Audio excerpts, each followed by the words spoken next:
Quantum superposition of reality समग्र संश्लेषण। अगर आपको ये सामग्री उपयोगी लगे तो कृपया चैनल को सब्सक्राइब करें, लाइक करें और इस विषय पर अपनी राय टिप्पणी में साझा करें। आपका योगदान बहुत सराहा जाएगा। धन्यवाद।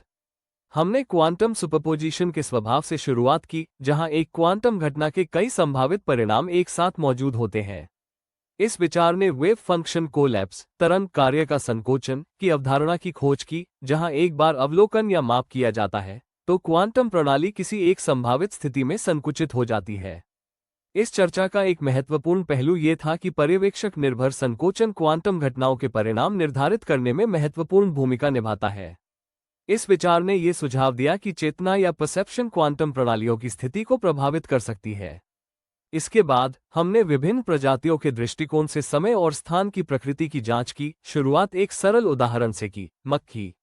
मक्खी एक मानव की तुलना में 240 गुना तेजी से समय का अनुभव करती है। इसका मतलब यह है कि उसी क्वांटम घटना सुपरपोजिशन का संकोचन का अनुभव उसके लिए मानव की तुलना में अलग होता है।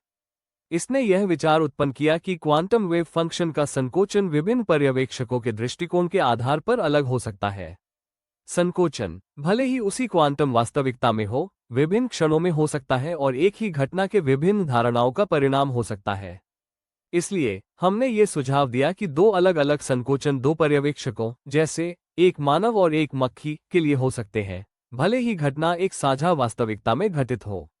जब हम इस विचार को और विकसित करते गए तो इसे मल्टीवर्स सिद्धांत, बहुत ब्रह्मांडों का सिद्धांत, से जोड़ा, जहां विभिन्न पर्यवेक्षक जैसे काल्पनिक एलियन प्रजातियां या पूरी तरह से अलग जीव क्वांटम सुपरपोजिशंस को मानव अनुभवों से अलग तरीके से संकोचित कर सकते हैं।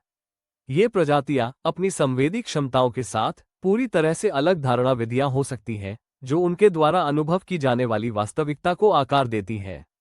इससे यह विचार उभरा कि समान भौतिक नियमों के साथ अलग अलग ब्रह्मांड अस्तित्व में हो सकते हैं, जिससे विभिन्न प्रकार के जीव उत्पन्न हो सकते हैं जिनका संवेदी अनुभव उनकी वास्तविकता को आकार देता है।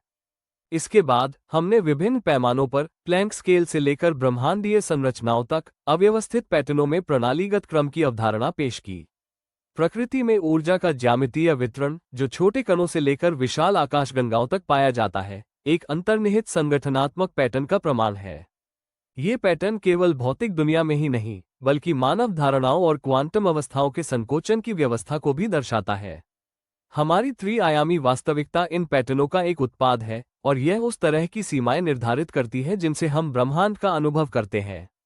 किसी तरह हमारी वास्तविकता की सीमाएं हमारे संवेदी और संज्ञानात्मक संरचनाओं द्वारा आकारित होती हैं, जो इस संकोचन से प्रभावित होती हैं जैसा कि हम इसका अनुभव करते हैं। इस बिंदु पर हमने यह विचार प्रस्तुत किया कि कैसे विभिन्न जीवों की समय और स्थान की धारणाएं, जैसे मंटिस श्रिम्प, एक ही घटना की पूरी तरह से अलग व्याख्याओं का कारण बन सकती है। मंटिस श्रिम्प की दृष्टि और समयीय धारणाएं मनुष्यों से काफी अलग है, जिससे वो घटनाओं का अनुभव और प्रतिक्रिया कर सकती है जिसे मानव पूरी तरह से समझ नहीं सकते। इस अंतर्दृष्टि ने एक दिलचस्प मोड़ जोड़ा। विभिन्न संवेदी क्षमताओं वाले जीव क्वांटम सुपरपोजिशन के संकोचन का अनुभव पूरी तरह से अलग तरीकों से कर सकते हैं। फिर हमने यह विचार प्रस्तुत किया कि मानव वास्तविकता, जो त्रि-आयामी धारणा द्वारा आकारित होती है, स्वाभाविक रूप से उन संभावित वास्तविकताओं की तुलना में प्रतिबंधात्मक है जो अन्य जीवों, चाहे वे काल्पनिक हो या वास्तविक, अनुभव कर सकते हैं। ये जीव ब्रह्मांड के साथ ऐसी तरह से संपर्क कर सकते हैं जिसे हम पूरी तरह से समझ नहीं सकते। एक विशेष रूप से दिलचस्प संभावना जो हमने सुझाई वह ये थी कि एक 4-आयामी जीव, जैसे ऑक्टोपस, जो असंभव तरीकों से स्थानों का पता लगाने और समस्याओं का समाधान करने में सक्षम है, ये संकेत दे सकता है कि वह सूक्ष्म तरीकों से एक उच्च आयामी जागरूकता का अनुभव कर रहा है। इसके बाद हमने ये गहरा सवाल उठाया कि समय की पूरी तरह से अलग धारणाएं रखने वाले जीवों द्वारा प्रकाश की गति को कैसे अलग तरीके से अनुभव किया जा सकता है। इसने हमें समानांतर ब्रह्मांडों के विचार की ओर अग्रसर किया, जहां जीव भौतिक नियमों के तहत रहते हैं और उनके अद्वितीय अनुभव उन वास्तविकताओं को उत्पन्न कर सकते हैं जो हमारी वास्तविकता से पूरी तरह अलग हो सकती है। हमने यह अनुमान लगाया कि समानांतर ब्रह्मांडों में क्वांटम सुपरपोजिशन का संकोचन समान क्वांटम घटना के लिए पूरी तरह अलग परिणाम उत्पन्न कर सकता है। अंत में हमने हमारे ब्रह्मांड की सृष्टि का मानव धारणाओं के दृष्टिकोण से विश्लेषण किया। शायद हमारी संवेदी क्षमताएं न केवल हमारी वास्तविकता के अनुभव को आकार देती है, बल्कि क्वांटम अवस्थाओं के संकोचन में भी एक मौलिक भूमिका निभाती है, जो हमारे ब्रह्मांड के अद्वितीय नियमों और स्थिरांकों को जन्म देती है। हमारी धारणा, जो हमारी त्रिआयामी अस्तित्व की सीमाओं द्वारा बाधित होती है, एक ऐसी वास्तविकता को आकार देती है जिसे हम पूरी तरह से नहीं समझ सकते या उससे बाहर नहीं निकल सकते। यह शायद ये समझा सकता है कि हम अभी तक पृथ्वी के बाहर जीवन रूपों से क्यों नहीं मिले हैं। वे शायद ऐसी तरीकों से अस्तित्व में हो सकते हैं जिन्हें हम अभी तक समझ या अनुभव नहीं कर सकते। यहाँ हमने एक महत्वपूर्ण बिंदु प्रस्तुत किया। क्वांटम अवस्थाओं को मापने के लिए उपयोग किए गए उपकरण स्वयं त्रिआयामी जीवों, मनुष्यों का निर्माण होते हैं। ये मापने वाले उपकरण, जो उनके निर्माताओं की तरह ही सीमित होते हैं, केवल त्रिआयामी वास्तविकता की सीमाओं के भीतर क्वांटम घटनाओं को देख सकते हैं। इसलिए जब हम क्वांटम सुपरपोजिशन का अवलोकन करने के लिए उपकरणों का उपयोग करते हैं, तो हम जिस तरह से मापते और संकोच करते हैं, वो स्वाभाविक रूप से हमारी त्रिआयामी समझ से प्रभावित होता है। ये उपकरण वस्तुनिष्ठ या पूरी तरह से तटस्थ पर्यवेक्षक नहीं होते, वे हमारी संवेदी और संज्ञानात्मक संरचनाओं के उत्पाद होते हैं।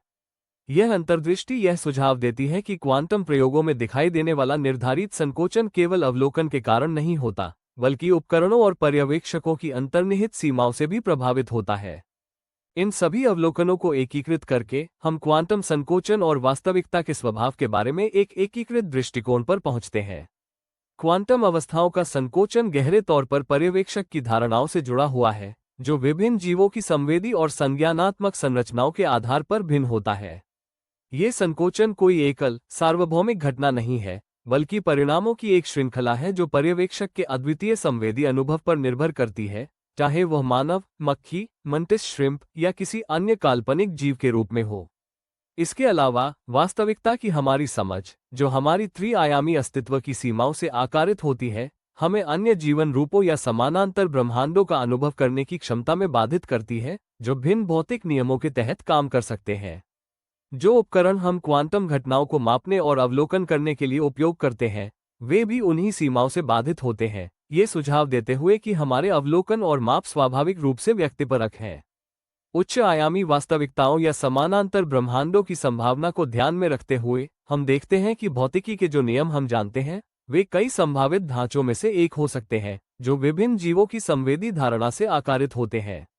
प्रत्येक ब्रह्मांड अपने भौतिक नियमों का एक सेट रख सकता है, और उन ब्रह्मांडों के भीतर के जीव वास्तविकता को उस तरीके से अनुभव करेंगे जो हमारे लिए पूरी तरह अप्राप्य होगा।